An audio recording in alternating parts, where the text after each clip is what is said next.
Logan just filled me in on how Malaya had left, that they don't know what's going on. She was all set to go to her place, and Cindy said something to her. They don't know what it is, but Cindy said something to her, and just like that, Malaya up and left. And she said she took her Facebook down.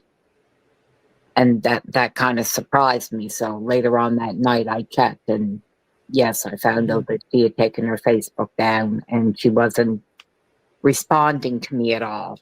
And so still again?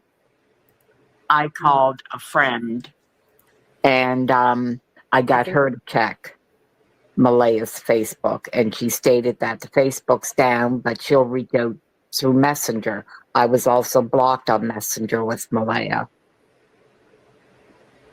So she reached out, and Malaya reached back, and Malaya's words were, I think I had sent them to you, that if Belynda wants to know that me and Meadow are safe, and if Belynda wants to know anything about her grandchildren, she can contact the RCMP.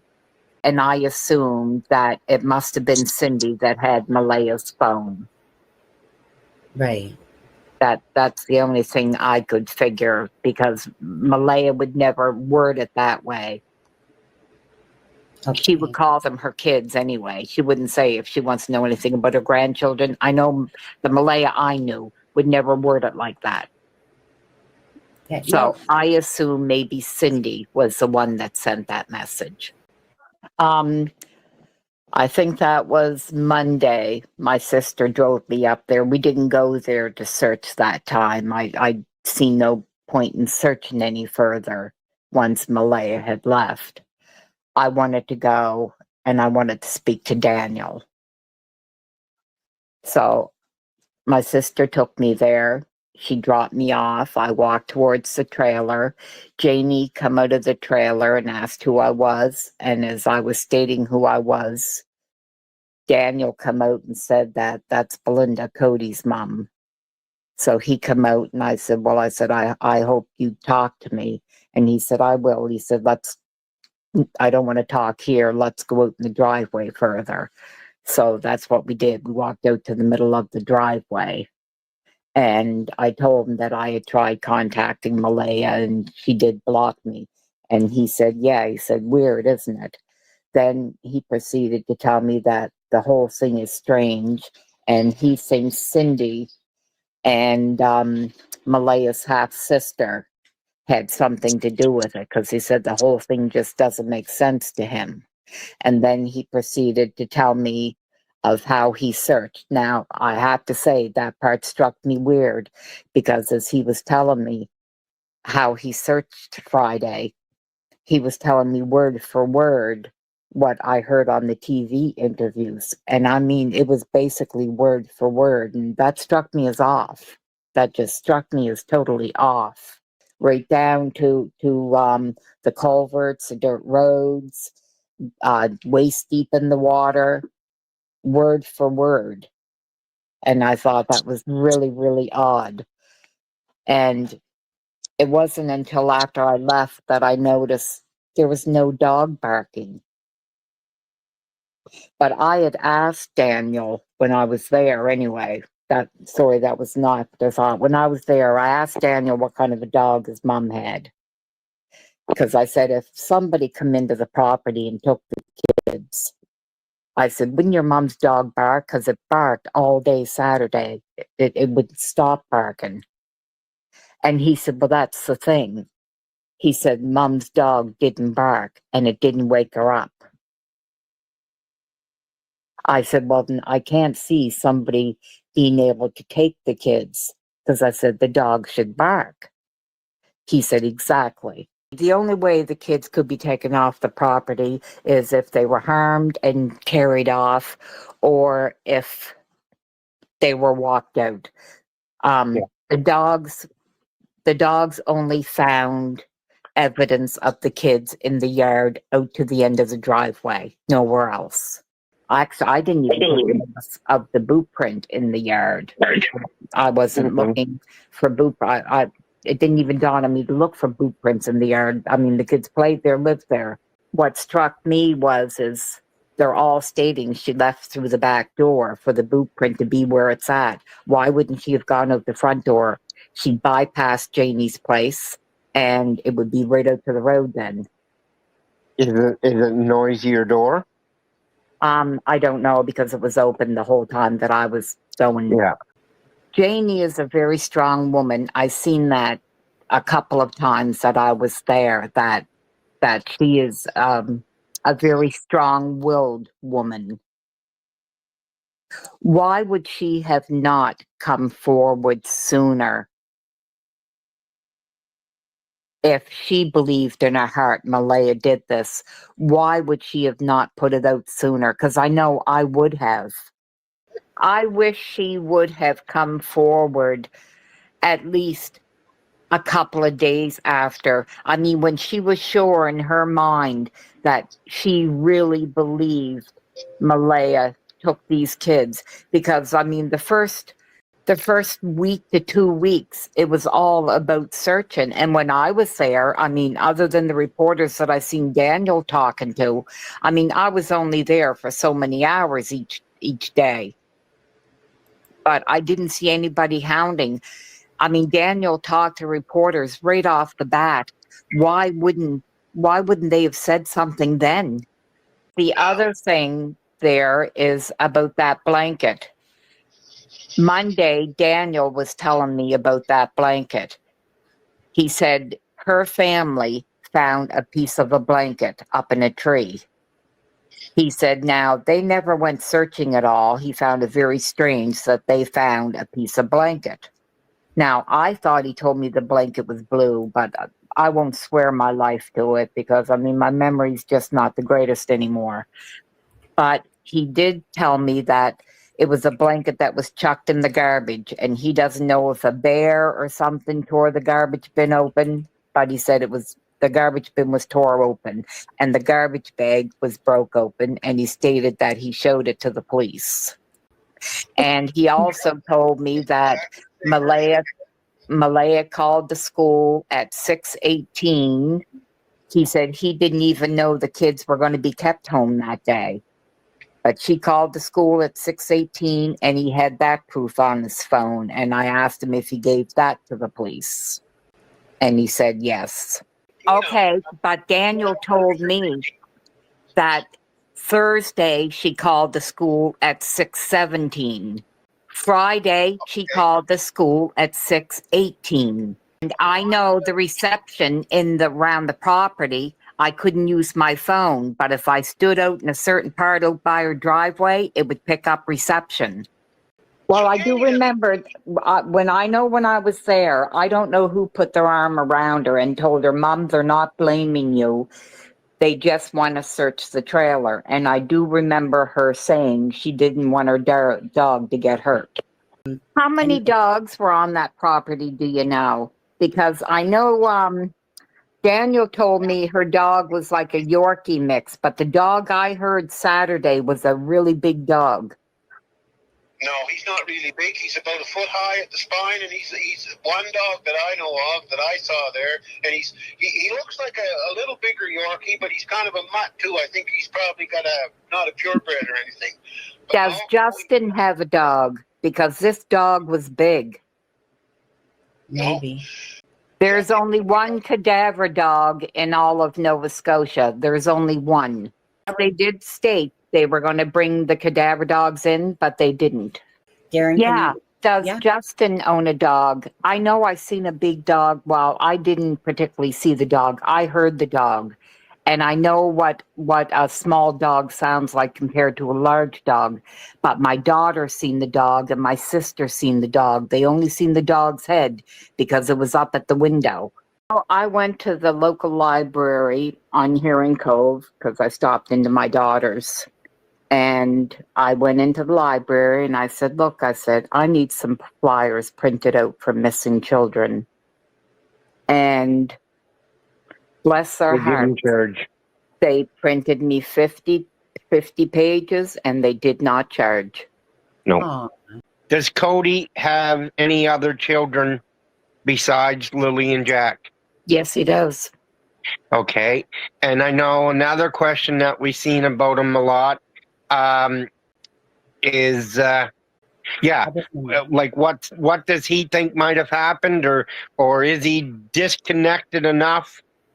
Like we know we heard your conversation with the RCMP. Is he disconnected enough that he's not paying attention to it? I can't imagine that. No, he's it's been really rough. You think the best thing is walking away, and then you see everything that's happened. I came from a broken family, and I came from parents that fought, and I understood why he walked away. I didn't agree with it, but I understood it. So right off the bat, if he's stating that we, Yeah. and he was protecting her, well, that was the very first morning. What was he protecting her from? She sent her kids off with a couple of friends. The police turn around, go back. We don't need you. She sent the kids off. It's not an emergency. They're not missing. But what? He went along with the we right from day one because he was protecting her, because he knew right from day one what she did. So that part of it doesn't make sense. I come across a post on Facebook for Indigenous missing children. So I contacted them and sent them a flyer and asked if they would put it up on their site. I'm waiting to hear back. Well, the last time that they were here, Jack was just crawling around good and getting into everything. He'd find toys, and he was a very quiet little boy. He'd just play with himself. Lily was very lively, bouncing around the kitchen. She mimicked me a lot, everything I did. Sadly, I gave up smoking and I took up vaping. She was very fascinated with that. So she'd go around and pick up anything she could find and put it in her mouth and pretend she was vaping. So then I had to hide my vaping away from her. She put my hats on. She wanted glasses like me. So I took an old pair of glasses and popped the lenses out. And when she was here, she'd run around the house with the glasses on. She was very chatty, very excitable. They've never stayed overnight. They've only ever spent the days here. The last time they were here was Thanksgiving. Okay. And that's when she told me that she was going to leave them. And she was going to her mom's because she was going to speak to her grandmother to see if she could move back in there. And she did. She was gone for 2 days. I never stated nothing to my son about it. That was between them. She stayed at her mom's, I think, for 2 days, and then she come back and she told my son that she was leaving. When she broke up with Cody and was back at her mom's, it was about 6 to 7 months when she told me she's going to start dating again. And I told her I thought it was a wonderful idea. And she had met somebody. She posted pictures of them.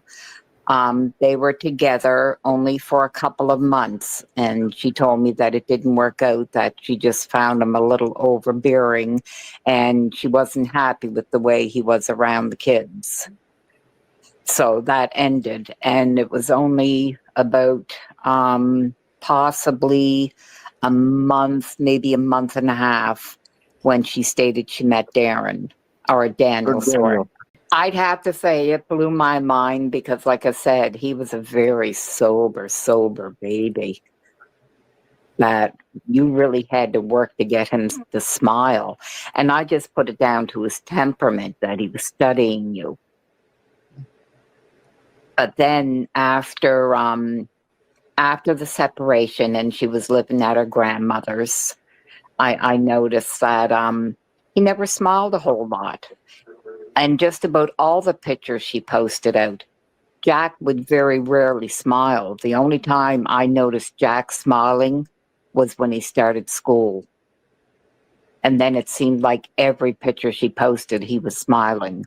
I put it down to, I know of a family whose children loved school. And it was because they weren't happy at home. They couldn't wait to go to school.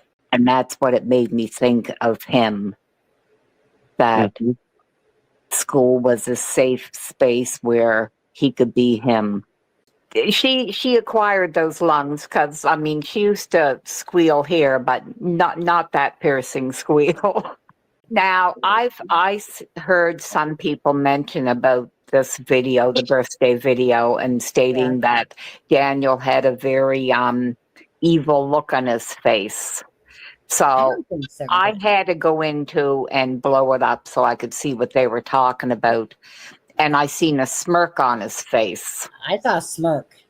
Right. And the smirk, the way I read it is, now you guys get to hear what I'm listening to all the time. Yeah, that could be the case too. That's what the smirk said to me anyway when I seen it. That's what I thought. Right. And to hear the bus driver actually stated that he had a reminder a couple of times. We don't do that on the bus. Lana come to me and she said, look, she said Daniel was going to let the lanterns go, but he says that maybe you should be the one to let them go. Isn't that okay? Come on now. And was Lily as stubborn in real life as she was when you were trying to let that lantern go? Oh my God! Yes. Now you know what? I didn't take that as stubborn. I'd have to say that. Oh God, it's hard to say. It was like she was telling me she didn't want to go. Well, that's what I mean by stubborn. I didn't mean as literally, but she didn't want to go. Yeah. That's the sense that we all got from. Yeah, that's exactly how I felt. I went over and spoke to a couple of constables just to see if they had any information, and they told me that they know nothing about the case now. It's totally out of their hands, that they have no information. It's strictly under the crime unit. It's true. I get all sorts of animals, and I feed whatever comes. If they come to my yard, I look at it that they're brought to me for a reason, and they're hungry. So I get the deer, the raccoons, groundhogs, bobcats. I've had a bear. I've had a couple coyotes. That whatever. Don't know. It's very rare.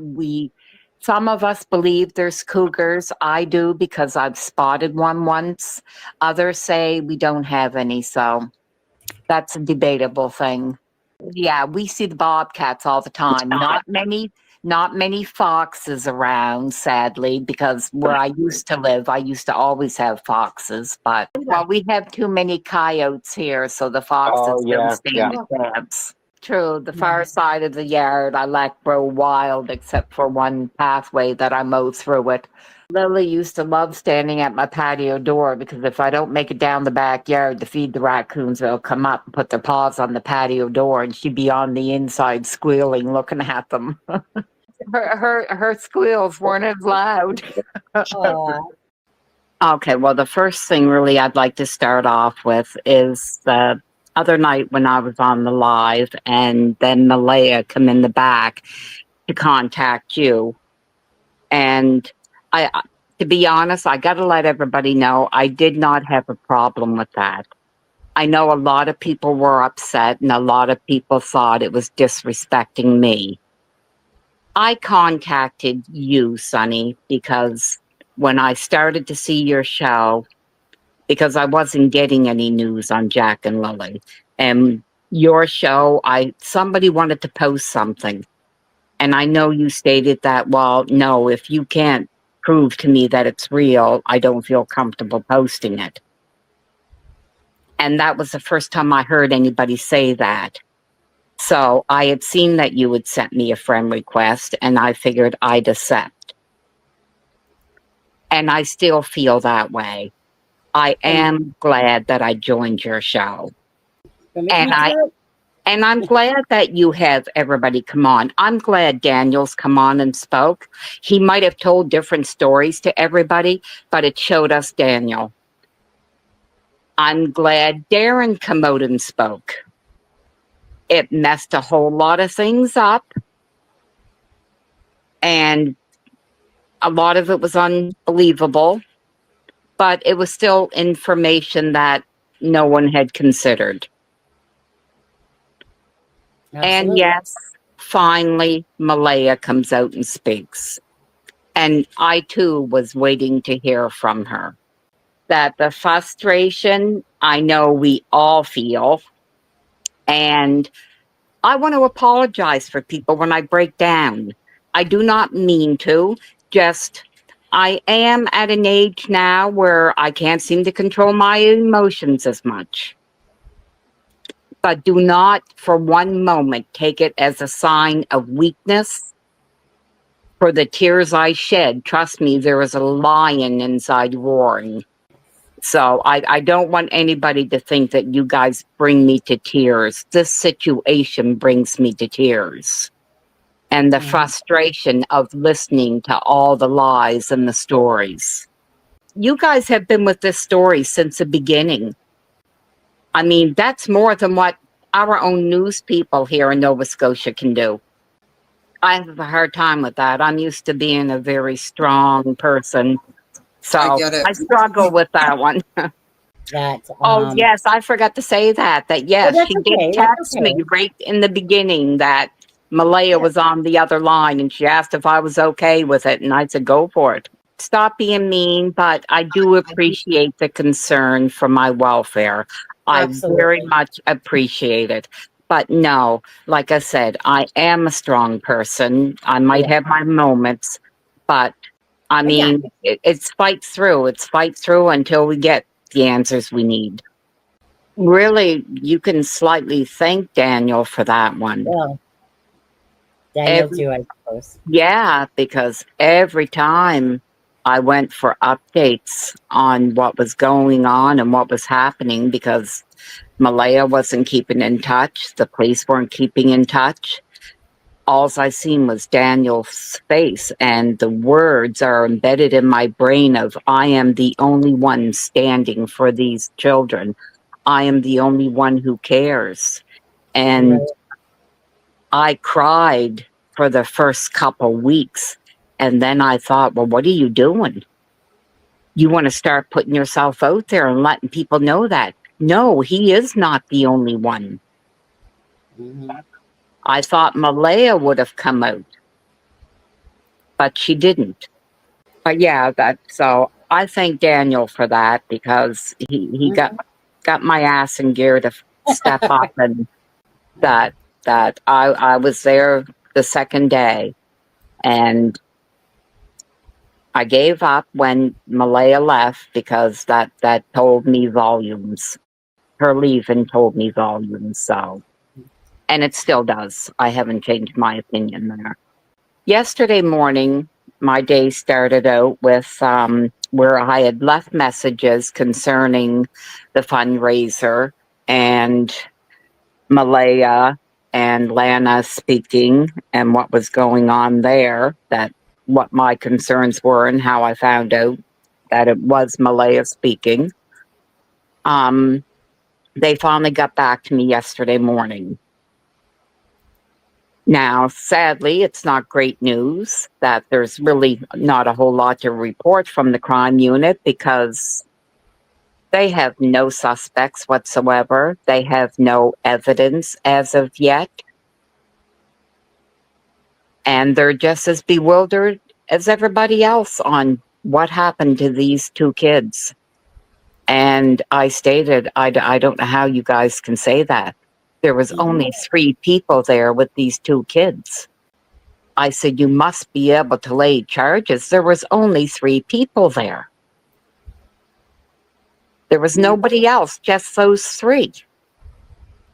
And possibly 4, because Justin, I still don't know. And he stated, well, you need evidence. And we don't have any at this time. We are still searching and trying to find the answers.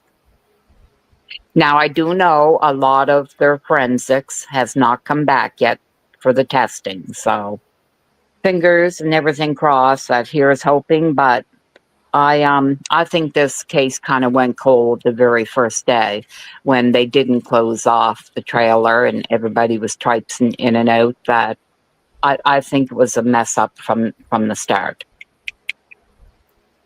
Now I wanna go back to Malaya and Cheryl. Yesterday afternoon, early afternoon, I get a call from an RCMP officer, And he states that a complaint was lodged against me. And it was lodged against me by Malaya for defamation of character and harassment. So I asked him what he was talking about. And he said, well, you're making claims that she's guilty of doing away with her kids.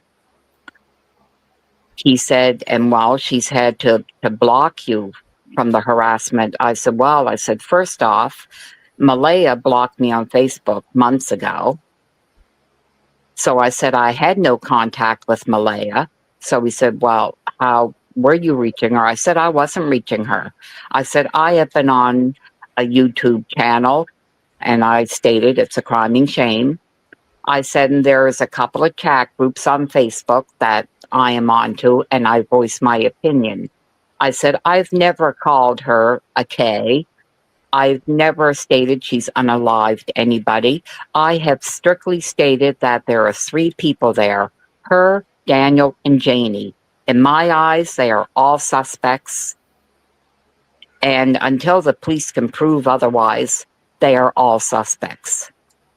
He said, well, just watch with anything you're saying because she could take you to civil court if you're not careful. And it's like, well, she can take me to civil court. I really don't mind because I've spoken very highly of this girl. But I don't know more. Just so everybody knows, I do not know more. That, what did she say about Daniel on your show the other night? Something about he gets to see his true colors. Well, those messages showed me her true colors, and the phone call really nailed it. Then in the afternoon, I get another phone call from an RCMP officer from a different detachment, and Malaya's friend, Cheryl, put in a complaint for harassment. Now, that one, I actually was bewildered because I've never spoken with Cheryl that I know of. Her name was mentioned once when I stated about Malaya wanting to put a trust fund in Cheryl's name from the GoFundMe and the fundraiser thing. And that's the only time Cheryl's name has been brought up. So that police officer was very open. She wanted to know who I was, what my relationship was. And I filled her in on everything I'd found out, like with the fundraiser and Malaya contacting and having communications with Lana, and how Lana was hoping to find the children, that she believes the children are alive. And Malaya wanted money put into Cheryl's name for when the children are returned. And at the end, she stated, well, you're the grandmother. You have every right to ask questions. I said, right? I do. So that's where that stands. So yeah, I'd have to say that the girl I thought was the perfect mother to my grandchildren, I don't know what happened to that girl, because the girl that I see now, she is not the same one. That she's accused me of attacking her character, and in my eyes, this girl has no character. And I told the last one that I still say there are 3 suspects on that property. It's true to all of us. It's true to anybody that has any common sense. But the crime unit has stated they have no suspects at this time. And to hear Cheryl attack me and say something about where was I in their lives and looking for a 15-minute of fame. Yeah. Well, I just saw that post this afternoon on my way home, and I caught part of it on Dolly's live. He had put it up, and thank God he chastised the woman too for saying what was said. That because it's Malaya herself had stated that she couldn't see her friends because Daniel made her make a decision between them or him. She told me she couldn't see me because of Daniel. I couldn't know where they lived because of Daniel. She puts all the blame on Daniel, and it seems to continue. She doesn't seem to take ownership of nothing anymore. I don't think she's the meek, sweet girl that I knew back when. That I think that is very sneaky and very conniving. That nobody should have a problem with her not speaking for 3 months and then coming out during this fundraiser thing. She didn't come out and make a statement of saying how she appreciates everybody looking for her kids. She spoke in private and wanted it kept secret. She did state to Lana that she appreciates what she's doing for all the support, and she fully stands by the fundraiser. And she hopes it continues, and she will be there.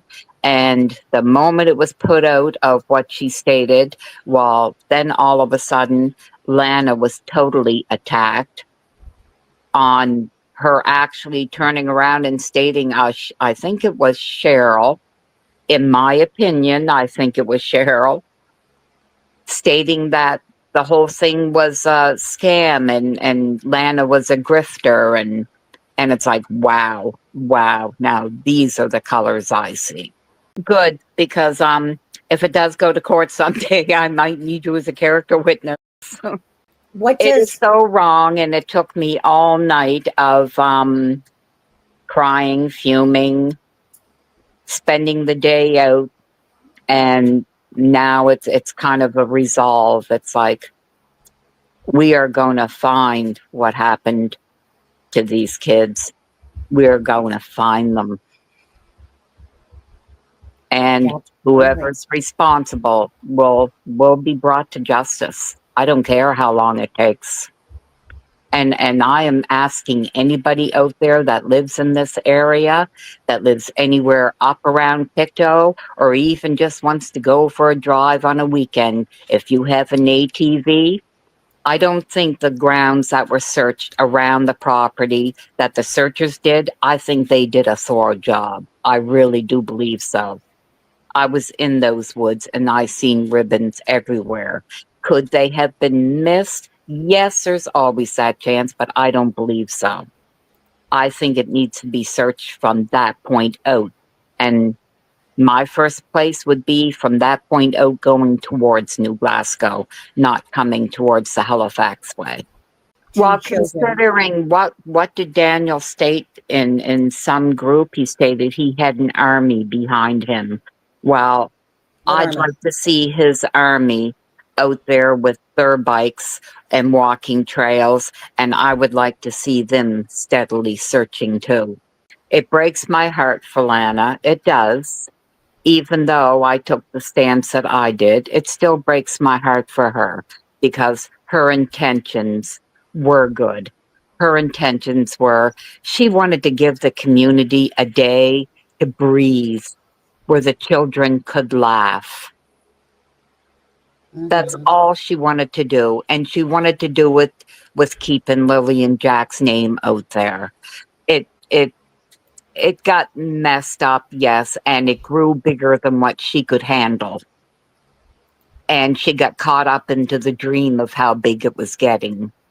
But, like I said, Lana has a heart of gold. And I think it's a shame of what all of them tried to do to her. I think that is really a shame. I would like anybody that can search, I would like to see them go search. I want to see Lily and Jack's name spread as far and wide as we can possibly put it. And take Daniel and Malaya and just listen to what they're saying and listen to what they're not saying. And pay attention to what they're doing and what they're not doing. I know there is a lot of naysayers out there that put YouTube channels down because they're making money off of these shows. And to be honest, in the very first week or two, I kind of felt that way myself. But then all of a sudden it hit me. It's like, well, so what if they're making money? I don't care. They're choosing this story to make their money on. And this story keeps my grandchildren's faces out there. This story keeps everybody aware of what we are dealing with, what we are battling, and what we want to know. So, yeah, if channels are making money off it, so be it. That doesn't bother me in the least bit. We pay our police, we pay our investigators, we pay everybody. So what's wrong with these people that keep the story going? Because our news stations don't. Yeah, okay. I have no idea how YouTube or anything works, if I'm honest. Exactly. To be honest, in my eyes right now, I don't give Malaya another thought. I don't give Daniel another thought. I'm just focused on Jack and Lily. Where they could be, where they might be. And I know we have hundreds and thousands of people who care just as much as I do. And that's all those boots on the ground. And speaking of boots on the ground, like I said, I do give my thanks and appreciation to Lana. I want to thank Kent because he's been picking up the reins. Janice has been picking up the reins.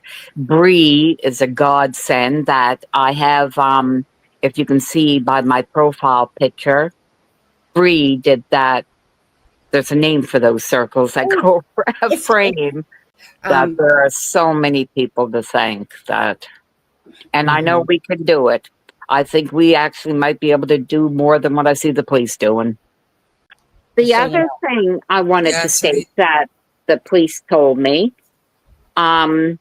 he stated, because I asked about the drugs, because I told him, I said, look, I said, I know Daniel stated into a chat that if any drugs are found, they're Malaya's. I seen that post. I just can't remember with Daniel. So I asked him, I said, are drugs involved in this case? And he stated no. He stated no, there's no drugs involved. I said, well, why can't you charge them with neglect? That's on CPS, and that is separate from our case. No, I asked the detective if drugs are involved in this case, and he said not on their end. But it could be like Charmaine states. It's not like they're going to tell me anything. It's true, but I do think it's like a lot of people have stated. You kind of need a general location for cadaver dogs to check.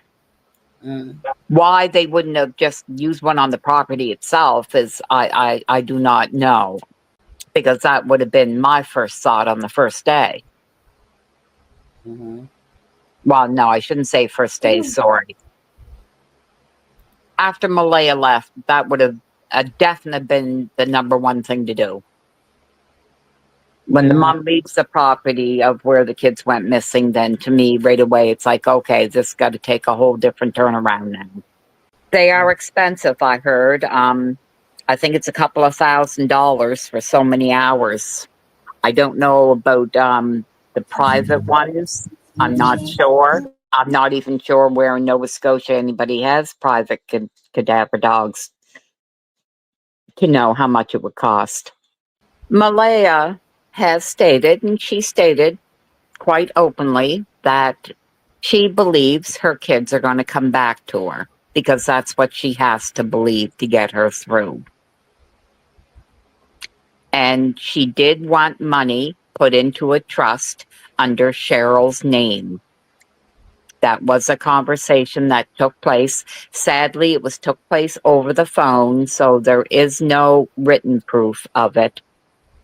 But the only proof I needed was to know that she made a phone call right after. So that proved it to me. Oh, I don't know who the witness is. I know Janie stated in the group that when she was on the ATV, she met up with a friend, she stated, who had a child on with them. And she stopped and talked to them for a bit. That was said by Janie in the chat group that time. Well, there's a thing. We all do care. We just get sidetracked with all the chaos. It's so easy to get sidetracked. But no, it's got to be refocused onto now we're allowed to search. So let's search away. It's funny how it took the RCMP 2 tries of me getting in touch with them for them to get back to me, but yet Malaya and Cheryl can put in a complaint and I get those 2 calls in the one day. Yeah, it's what I heard somebody say one time, and I don't mean to poke fun, but that it actually strikes me right at this moment that major crimes and the police, they've got a bad rep the last couple years, that it has not been good on them.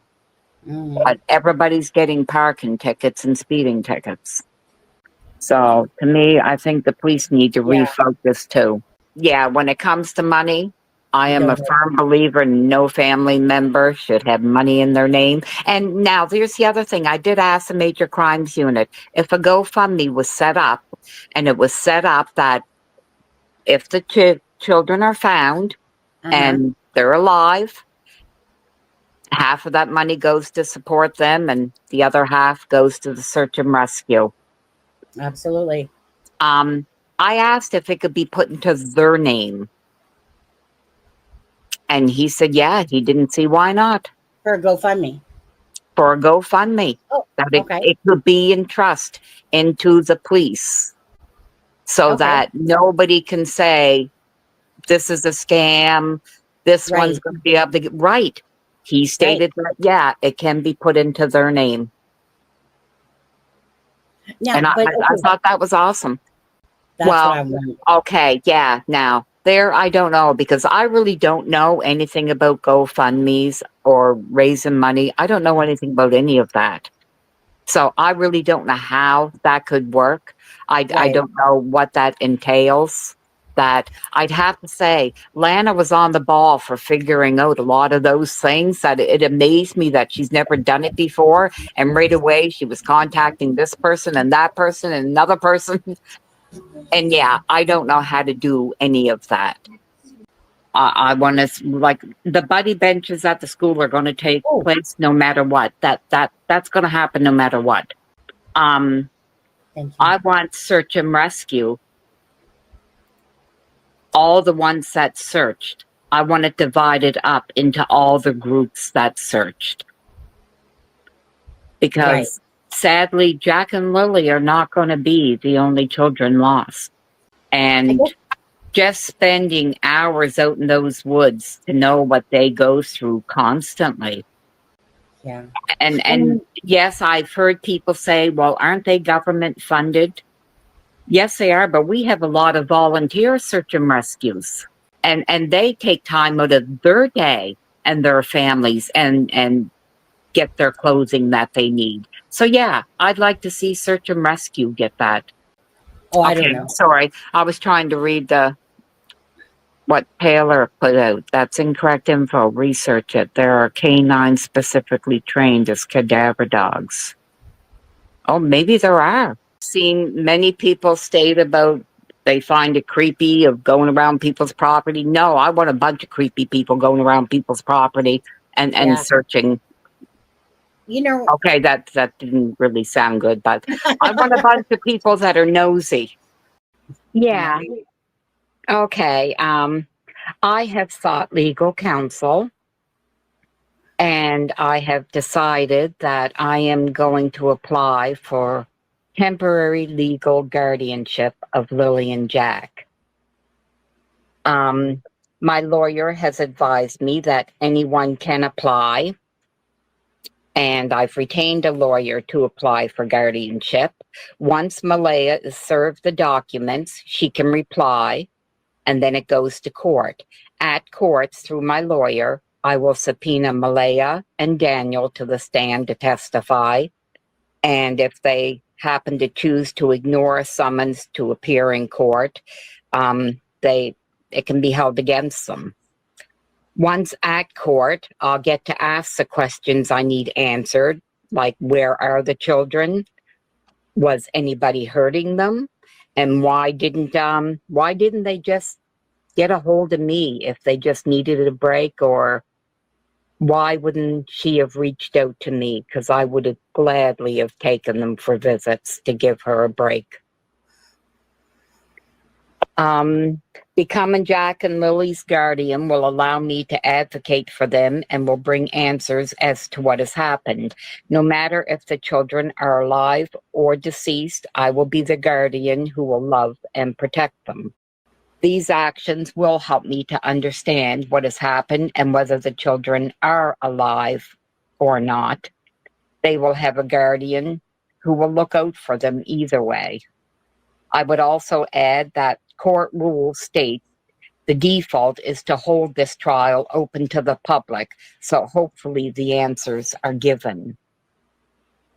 So there is where I stand right now. And I contacted the RCMP the day before yesterday to give them a heads up of what I was doing. And I do find it kind of odd that the following day, they contact the news for releasing certain documentations, and today those documentations are released. I've had a chance to lightly go over them and see what's been posted out, and there's a couple of things that make me wonder just what's what. They stated in the beginning that there was no abduction. They do not believe there's any abduction, but yet the papers that are released today state that someone has spotted the kids walking on the road towards a gold color sedan. If that was the case and if it was taken seriously, wouldn't that have required an Amber Alert? Right. All the statements that Daniel and even Malaya herself have put out and all the stories that they have told, but yet the court papers that it shows to the police, they were a very happy, caring couple who did well for each other and for the children. So, like you, Sonny, I'm in a pretzel mode, and I really don't know where it leads. And I'm hoping by applying for guardianship, it would allow me to have further access as to what is going on in this case. I was also shocked to read that Malaya was the one apparently who called the RCMP twice the wee hours of Friday, claiming that she believed my son had taken them. God, I wish it was as simple as in the movies. You could just give them a truth serum and make them speak truth. They told us that they're automatically involved in Nova Scotia during any missing persons. If there's no answers in that first day, the major crimes automatically steps in. That's what they have stated. Are they allowed to just outright say, make up a story or lie out to the public through the press? Yeah. Yep. They can lie to the people in the interrogation room and they can lie to the public. That my lawyer is Deneen Thomas. And she's actually doing it pro bono for me. Daleen, thank you. When I was there on Saturday, it was Saturday afternoon when we had come in, I think from the first search that my sister and I had, and we come back to the trailer. Malaya stated a boot print was found. I said, oh, she goes, yes, it was a bare footprint. She said, and I think it was Jack's because he had a habit of taking off his boots. I said, well, let me know the moment you hear. And she stated she would. But she believed it was a bare footprint. A child. Okay, but we don't know when Janie met up with her friend who had a child on the bike with them. He got out and he searched in a car. And then we heard Janie's statement stating that she walked up through the woods and she met Daniel on the back road. Yeah. And picked him up on the bike. And asked if she wanted to go with him, and she refused. I want to know, what was Daniel in on the back road? Was he in a car? Was he on a bike? Right. She picked him up on the ATV, didn't she? That was later on. Right. That was a separate incident later on. This was early in the morning when they were searching, and she asked Malaya, and Malaya said they were gone 20 minutes. And then she said she ran up into the woods, she checked out their fort, and then she ran to the back road. And there she met Daniel. And he asked if she wanted to go with him. Yeah. But if he was in a vehicle, what vehicle was he in? Was he in Malaya's car on that back road? Or was he on a trike on Malaya's back road? I really need that one to be answered. Well, this is why I question why are the police allowing this stuff to come out? And it's almost like they're defending Daniel and Malaya, giving them clear basic alibis that they're almost clear. They do mention that Janie, the polygraph just wasn't working with Janie's medical conditions. Yeah. So she's the only one that's kind of in question on what's what, because there's no real reading on her. It's just created a whole lot of more questions without answering any. It seems that these articles are just basically to create more talk and no actual information. My heart tells me these babies are gone. My heart tells me that.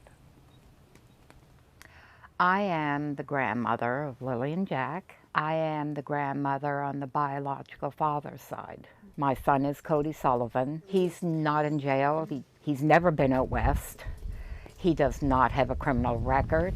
And right now he's living with me. He has been for 9 months. How did you find out that Lily and Jack were missing? The mom of my grandson called me. We were in town.